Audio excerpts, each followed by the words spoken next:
यकीन करिए, बिना किसी मैदा के, बिना किसी बेसन के और बिना किसी ओवन के, बिना बेक करे सिर्फ 1 कप गेहूं के आटे से आप भी इतना ज़्यादा खस्ता बिस्किट बना सकते हैं घर पर ही। और जिसको भी खिलाओगे ना, खाने वाले खाते ही रह जाएंगे। घर में भी ये बिस्किट सबको इतना पसंद आने वाले हैं, बच्चों से लेकर बड़ों तक को। ये मान लो कि हर रोज़ घर में आपसे बच्चे बिस्किट बनाने की डिमांड ज़रूर करेंगे। इनको बनाना भी बहुत आसान है, बिना किसी महंगे सामान के कुछ ही मिनटों में आप ये बिस्किट बना सकते हैं। चलिए बताती हूँ इनको कैसे बनाना है। उससे पहले hello everyone, welcome my YouTube channel food to you. तो एक खस्ता से बिस्किट बनाने के लिए यहाँ मैंने एक मिक्सी का जार लिया है। इसमें मैं डालूंगी 1 कटोरी सूजी। आप इस बिस्किट को बनाने में बारीक सूजी या फिर मोटी सूजी, कोई भी सूजी का इस्तेमाल कर सकते हैं। बस सूजी को आप छान लीजिएगा। पहले मैंने छान कर रखा हुआ है सूजी को, क्योंकि बेसन, सूजी, आटा कुछ भी आप इस्तेमाल करो तो उनको छान कर इस्तेमाल करो तो ज़्यादा अच्छा रहता है। अभी सूजी को मिक्सी के जार में डालेंगे। अब इसी कटोरी से नाप कर जितनी सूजी है उसकी आधी हम यहाँ पर लेंगे चीनी। तो आधा कटोरी यहाँ मैंने चीनी लिया है। आप यहाँ पर शुगर पाउडर का या फिर धागे वाली मिश्री का भी इस्तेमाल कर सकते हो, या फिर गुड़ के पाउडर का भी इस्तेमाल कर सकते हो। अब सेम कटोरी से नाप कर यहाँ मैंने लिया है 1 कटोरी गेहूँ का आटा। वही आटा है जिससे हम रोटी बनाते हैं। इसको भी आप छान लीजिएगा।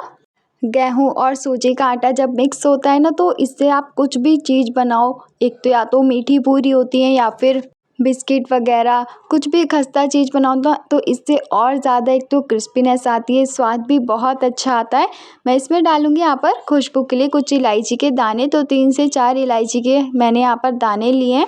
आप चाहें तो इलायची के पाउडर का भी इस्तेमाल कर सकते हैं, काफ़ी अच्छी खुशबू आएगी बिस्किटों में। चलिए इसकी लिड लगाकर अब हम इसको पल्स मोड पर चलाएंगे।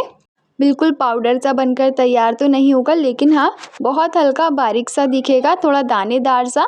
बिस्किट्स का काफ़ी अच्छा टेक्सचर आएगा। तो इसको आप बड़े बर्तन में निकाल लीजिएगा। ये जो हमने बिस्कुट के लिए आटा तैयार किया है, बिल्कुल दानेदार टेक्सचर आया। चलिए अब मैं यहाँ पर डालूंगी इसमें 2 पिंच नमक। इससे ना बिस्कुटों का जो टेस्ट है सेम इसी तरीके से आता है जैसे बाजार के बिस्किट रहते हैं। आप सूखा ही इसको मिक्स कर लीजिएगा, आसानी से सारे में मिक्स हो जाएगा। और आप चाहे तो यहाँ पर ड्राई फ्रूट्स को कूट कर भी डाल सकते हैं, क्रश कर कर। मैं बिना ड्राई फ्रूट्स के बना रही हूँ। अब लगाएंगे हम इसमें मोइन। तो मोइन लगाने के लिए यहाँ पे मैंने देसी घी का इस्तेमाल किया है। आप चाहें तो रिफाइंड ऑयल का भी इस्तेमाल कर सकते हैं, बस सरसों का तेल इस्तेमाल मत करिएगा। तो यहाँ मैंने 2 बड़ा चम्मच हल्का सा मेल्ट हुआ हुआ हल्का सा गुनगुना घी लिया है। इससे सूजी फूल जाएगी और काफ़ी अच्छे से इसमें मोइन भी लग जाएगा। तो बिस्किट बना रहे हो तो मोइन का बिल्कुल परफेक्ट होना बहुत ज़्यादा ज़रूरी होता है। जब तक मोइन बिल्कुल अच्छे से नहीं लगता, कुछ भी चीज़ बना रहे हो आप मोइन वगैरह की, जब तक उनमें मोइन परफेक्ट नहीं होगा तो वो बिल्कुल भी खस्ता नहीं बनेंगी। तो इसलिए आप मोइन लगाने में बिल्कुल भी कंजूसी मत करिएगा।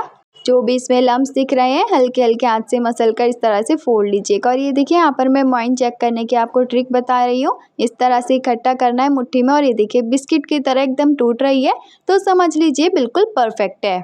आप भी जब बिस्किट बनाए तो इसी तरह से चेक करिएगा। अगर कम लगे तो थोड़ा घी या तेल जो भी इस्तेमाल कर रहे हो तो थोड़ा सा और डाल के फिर मिक्स करके तब चेक करिएगा। जब तक ऐसा टेक्सचर ना आए बिस्किट की तरह, तो समझ लीजिएगा इसमें मोइन अभी पूरी तरह से नहीं डला है। आप इन बिस्किट्स को ना खाली गेहूं के आटे से भी बना सकते हैं, बिना सूजी डाले। सूजी मैंने इसलिए ऐड की है, काफ़ी ज़्यादा खस्ता बनेंगे और काफ़ी लंबे समय तक हम इनको स्टोर भी कर सकते हैं। चलिए तो यहाँ मैं इसको आटे लगाने में मैं पानी का इस्तेमाल नहीं करूँगी, दूध का इस्तेमाल कर रही हूँ। यहाँ आप रूम टेम्परेचर पर दूध का होना चाहिए, ठंडा या ज़्यादा गर्म दूध नहीं होना चाहिए। अगर फ्रिज में रखा हो तो थोड़ी देर पहले निकाल कर रख दीजिएगा, फिर इस्तेमाल करिएगा। तो मैंने 1 कटोरी दूध लिया है, उसमें 3-4 चम्मच, आसानी से मुश्किल से लगेगा इसमें 3-4 चम्मच दूध।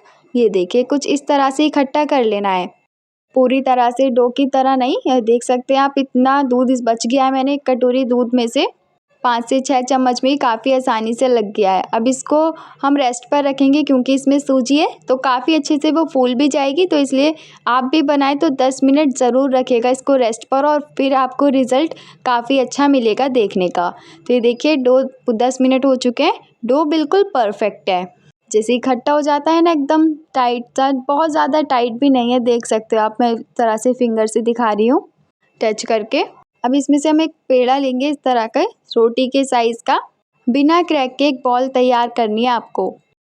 इसमें चीनी डाली है हमने तो हल्का सा ये हाथों में चिपकेगा। आप चाहें तो यहाँ पर हल्का सा हाथों में घी का भी इस्तेमाल कर सकते हैं, लेकिन बनाने में आपको कोई भी परेशानी नहीं होगी। आप इसको सिंपल सर्कल शेप में भी रख सकते हो, गोल भी रख सकते हो, स्क्वायर इस तरह से शेप में भी रख सकते हो, रेक्टेंगल शेप में रख सकते हो, जैसे भी आपको पसंद हो उस तरीके की शेप दे सकते हो। तो इसी तरह से सारे बनाकर आपको तैयार कर लेना है। ये देखिए यहाँ पर मैंने सारे तैयार कर लिए हैं बिस्किट। बहुत ही आसानी से बन जाते हैं और बहुत ही कम खर्च में, बहुत कम समय में। ये मुझे सिंपल से लग रहे हैं तो मैं इनको डिज़ाइन दूंगी थोड़ा सा, ताकि देखने में लगे कि हम इनको बाज़ार से ही लाए हैं। आप टूथपिक से या फिर किसी पिन वगैरह से इस तरीके का डिज़ाइन दे सकते हैं। अगर घर में नॉर्मल बना रहे हो तो सिंपल बना लीजिएगा, स्वाद तो वही रहेगा। अगर लेकिन आप जैसे मेहमानों के सामने रख रहे हो तो कुछ इस तरह से डिज़ाइन देकर गार्निश करिएगा, सर्व करिएगा, ताकि उनको भी लगे कि हाँ आपने इनको मार्केट से ही मंगाया है। देखिए इसी तरह से मैं आपको दिखाती हूँ पास से। काफ़ी अच्छा डिज़ाइन लग रहा है। आप अपने पसंद से कोई भी इस पर डिज़ाइन दे सकते हो। और हाँ, मैं आपको बता दूँ, इनके ऊपर ड्राई फ्रूट्स वगैरह मत लगाइएगा यहाँ पर। जब मैं आपको स्टार्टिंग में बता चुकी हूँ, आप स्टार्टिंग में ही मिक्स कर लीजिएगा। ये देखिए यहाँ पर मैंने सारी डिज़ाइन दे दी हैं। आप इन पर ड्राई फ्रूट्स लगाओगे ना जब सेकोगे तो वो थोड़े जल भी जाएंगे, तो इसलिए आप आटे में ही मिक्स कर लो तो वो ज़्यादा अच्छा रहेगा। चलिए अब बारी आती है इनको फ्राई करने की। तो यहाँ मैं इनको सेकने के लिए रिफ़ाइंड ऑयल का इस्तेमाल कर रही हूँ। आप भी जब इनको सेकें तो रिफ़ाइंड ऑयल में ही सेकिएगा। सरसों के तेल में थोड़ी स्मेल आती है तो बिस्किट में भी स्मेल आ सकती है। बहुत हल्के गरम तेल में हम इनको सेकेंगे। आप सोच रहे होंगे बबल्स काफ़ी ज़्यादा आ रहे हैं तो तेल बहुत गर्म है। मैंने वीडियो को थोड़ा स्पीड में कर रखा है, इस वजह से आपको देखने में ऐसा लग रहा है कि बबल्स बहुत ज़्यादा हैं, लेकिन ऐसा बिल्कुल नहीं है।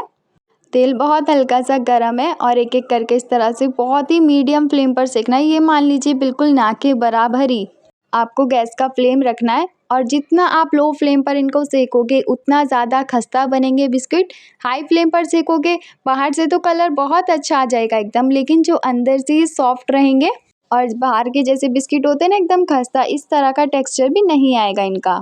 आप देख सकते हैं ना लो टू मीडियम पे कितना अच्छा कलर आ रहा है और जो इनमें क्रैक दिख रहे हैं थोड़े थोड़े, तो उससे आप अंदाज़ा लगा सकते हो कितना ज़्यादा खस्ता बनेंगे। ये देखिए इस स्टेज पर आप इनको निकाल लीजिएगा। बहुत ज़्यादा डार्क कलर नहीं करना है।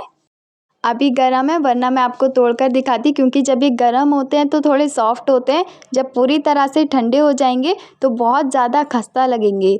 अभी सारे ही गरम है, थोड़े थोड़े भी गरम है। अभी कोई बिस्किट हल्का सा ठंडा मिले तो मैं आपको दिखाऊं तोड़ कर के कितना ज़्यादा खस्ता बनते हैं।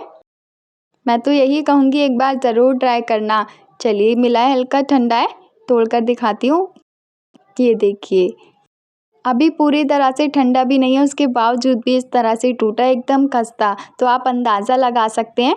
आपको रेसिपी थोड़ी सी भी पसंद आई है तो प्लीज़ मुझे लाइक और कमेंट करके ज़रूर बताइएगा। मिलते हैं नेक्स्ट रेसिपी में, तब तक के लिए बाय बाय।